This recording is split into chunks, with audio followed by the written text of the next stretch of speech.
Hello everyone, এখন আমরা পড়ব দ্য হক রোস্টিং কবিতাটি লিখেছেন টেড হিউজ। এই কবিতাটির উপর এটি আমাদের তৃতীয় ভিডিও। আশা করি তোমরা প্রথম দুটি ভিডিও দেখেছো। এটা পুরো হক রোস্টিং কবিতাটি। এবার এটাকে স্ট্যাঞ্জা ওয়াইজ আলোচনা করেছি। দেখে নাও স্ট্যাঞ্জাগুলো 1, 2, 3, 4, 5, 6, টোটাল 6টা স্ট্যাঞ্জা আছে এই কবিতাটিতে। প্রতিটা স্ট্যাঞ্জায় 4টা করে লাইন, তাই কবিতাটি টোটাল 24টা লাইন নিয়ে রচিত। চলো এবার স্ট্যাঞ্জা ওয়াইজ আলোচনা করি। এটি প্রথম স্ট্যাঞ্জার ছবি। এই কবিতাটি বর্ণিত হয়েছে একটি হকের আত্মকথনের মধ্য দিয়ে, অর্থাৎ এটা একটি মনোলগ। প্রথমে হক কি বলছে? I sit in the top of the wood. আমি বনভূমির শীর্ষে বসে আছি, মানে বনভূমির উঁচু গাছের উপরে সে বসে আছে। মাই আইজ ক্লোজড, আমার চোখ বন্ধ। ইনঅ্যাকশন, মানে আমি কিছু করছি না, কর্মবিরতি। তারপরে কি বলছে? নো ফলসিফাইং ড্রিম, কিন্তু আমি কোনো মিথ্যা স্বপ্ন দেখছি না। Between my hooked head and hooked feet, আমার বাঁকানো মাথা বা এবং বাঁকানো পায়ের মধ্যে আমি কোনো মিথ্যা স্বপ্ন দেখছি না। অর, আমরা এটাকে অথবা এটাকে বাট হিসেবে নেবো না, কিন্তু ইন স্লিপ, ঘুমের মধ্যেও রিহার্স, অনুশীলন করছি। পারফেক্ট কিলস অ্যান্ড ইট, নিখুঁত হত্যা এবং ভক্ষণ। মানে বাজ পাখি ঘুমের মধ্যেও নিখুঁত হত্যা করে, অর্থাৎ হত্যা করার কৌশল অনুশীলন করছে এবং তার শিকার খাবার অনুশীলন করছে।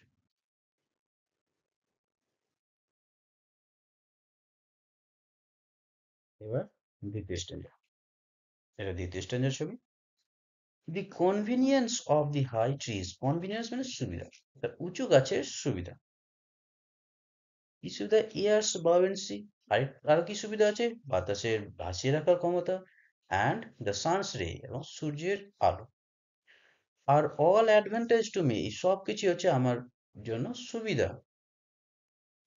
And the earth face upward, কবি কল্পনা করছেন যেন পৃথিবী তার মুখটা উপর দিকে রেখেছে বলেই বাজ পাখি উঁচু থেকে তার শিকারগুলোকে দেখতে পায়। ফর মাই ইন্সপেকশন, আমার পর্যবেক্ষণের জন্য, মানে পৃথিবী যেন তার মুখটা উপর দিকে রেখেছে যাতে বাজ পাখি তার শিকারকে ভালোভাবে দেখতে পায়। চলো এবার তৃতীয় স্ট্যাঞ্জা দেখি। এটা তৃতীয় স্ট্যাঞ্জার ছবি। কি বলছে? মাই ফিট আর লক আপন দি রাফ বার, আমার পাটা গাছের রুক্ষ বাকলে আটকে আছে। অর্থাৎ বাজ পাখি তার পাটাকে গাছে বাকলে আটকে রেখে সেখানে বিশ্রাম নিচ্ছে। It took the whole of creation to produce my foot, my each feather. মানে পুরো সৃষ্টির প্রয়োজন হয়েছিল আমার পা এবং আমার প্রতিটা পালক সৃষ্টি করার জন্য। Now I hold creation in my foot. এখন আমি সৃষ্টিকে আমার পায়ের মধ্যে ধরি। অর্থাৎ এখানে বাজপাখি নিজেকে সর্বশক্তিমান স্বৈরাচারী মনে করছে। এবার চতুর্থ স্ট্যান্ডার্ড, এটা চতুর্থ স্ট্যান্ডার্ড ছবি। Or fly up, আমি উপরে উড়ি, and revolve, এবং পাক খাই, it all slowly, ধীরে ধীরে পাক খাই।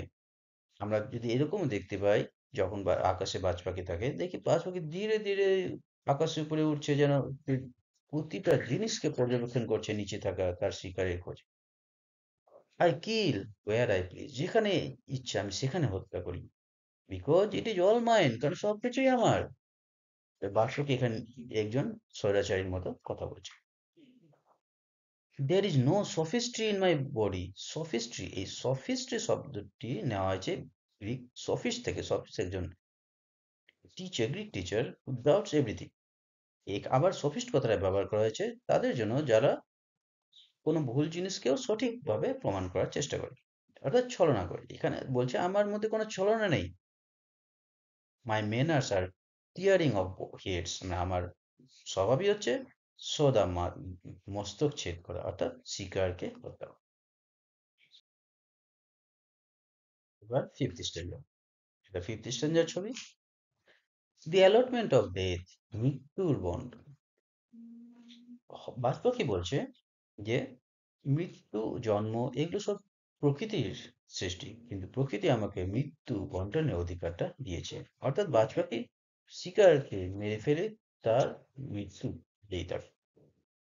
For the one path of my flight is direct, অর্থাৎ আমার উড়ার বা আমার উড়ে যাওয়াটা একদম সোজা। কোথায়? Through the bones of the living, হ্যাঁ, অর্থাৎ লিভিং প্রে, আমার জীবিত শিকারের হাড়ের মধ্যে দিয়ে আমি উড়ে যাই, মানে অর্থাৎ হাড়ে আঘাত করে তাকে মেরে ফেলি। কিভাবে আমি তাকে তার মৃত্যুটা দিই বা অ্যালট করি।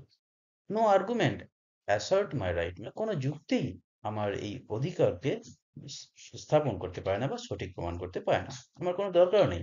এটাও আমরা একটা ডিক্টেটরশিপের মতোই কথা পাচ্ছি। এবার সিক্সথ স্ট্যান্জা, অর্থাৎ শেষ শেষ স্ট্যান্জা। The sun is behind me, পাঁচ পাখি বলছে আমার পেছনে সূর্য আছে। আচ্ছা, এটাতে দুটো জিনিস বোঝা যায়। একটা হচ্ছে সূর্য অস্ত যাচ্ছে, আর আরেকটা হচ্ছে সূর্য বাজ পাখি পেছনে আছে, মানে বাজ পাখি সাপোর্ট করছে তার শিকারকে। দেখ, দেখতে যেন সুবিধা হয়, বাজ পাখির চোখ সূর্যের আলোতে যেন যেন যেমন ড্যাজেল আমরা বলি না, চোখ ঝাপসা হয়ে যায় আলোতে, সেই রকম যেন বাজ পাখির শিকারের জন্য কোনো অসুবিধা না হয়, সেই জন্য সূর্য বাজ পাখির পেছনে আছে। দু রকম মানে আমরা নিতে পারি। Nothing has change since I began, আমি যখন থেকে শিকার শুরু করেছি তখন থেকে কোনো কিছু পরিবর্তন হয়নি, মানে আমার শৈলীর কোনো পরিবর্তন হয়নি, প্রকৃতির কোনো পরিবর্তন হয়নি। মাই আইজ হ্যাজ পারমিটেড নো চেঞ্জ, আমার চোখ কোনো পরিবর্তন অনুমোদন করেনি, মানে আমার চোখের দৃষ্টিশক্তি আগের মতোই উপর আছে। I am going to keep things like this, আমি এইভাবেই জিনিস রাখতে চাই। এটাকেও আমরা দুভাবে ব্যাখ্যা করতে পারি। একটা হচ্ছে বাজ পাখি যেমন শিকারী পাখি হিসাবে জন্ম নিয়েছিল, ঠিক শিকারী পাখি হিসাবেই সে থাকবে। আরেকটা আছে বাজ পাখি শিকারের মধ্যে দিয়ে প্রকৃতির ভারসাম্য বজায় রাখছিল বা রাখে এবং রাখবে।